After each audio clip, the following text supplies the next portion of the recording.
Shalom, hari ini kita akan belajar mengenai apa itu kebenaran.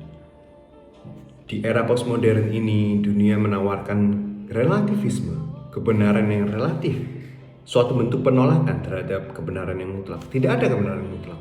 Kebenaran hanyalah relatif, tergantung sudut pandang masing-masing setiap orang. Bahkan di kekristenan pun kita menjumpai relativisme. Sebagai contoh, ajaran atau doktrin-doktrin gereja saling bertentangan, salah menyalahkan antara aliran kekristenan satu dengan aliran yang lain. Contoh yang lain mungkin dalam hal liturgi, yang satu mungkin jingkrak-jingkrak, yang satu mungkin kusyuk, mereka saling menyalahkan, saling menyerang. Lalu sebenarnya apa kata kebenaran menurut Alkitab?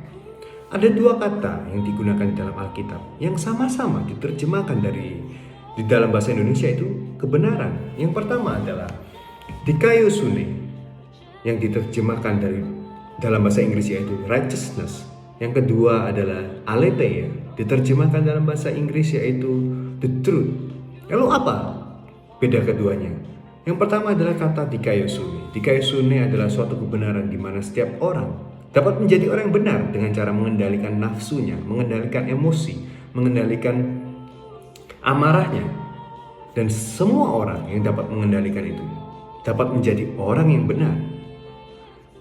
Kata yang kedua yaitu aletheia, diterjemahkan dalam bahasa Inggris yaitu the truth, dan lebih tepat diterjemahkan dalam bahasa Indonesia sebagai kebenaran yang sejati.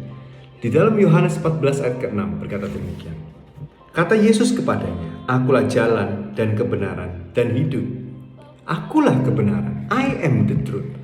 Ego eimi he aletheia." Semua orang dapat menceritakan kebenaran, namun hanya satu Yesus yang mengatakan akulah kebenaran sejati itu. Bahkan seseorang yang masih tinggal di dalam persinahan masih dapat menceritakan tentang hidup yang suci. Seseorang yang pencuri masih dapat menceritakan hidup kasih dan memberi. Namun hanya Yesus yang bicara bahwa akulah kebenaran itu.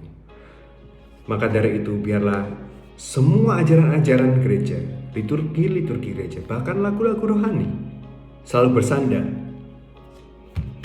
dengan firman Tuhan. Karena inilah kebenaran sejati. Dan biarlah kita semua juga mendapatkan kebenaran sejati.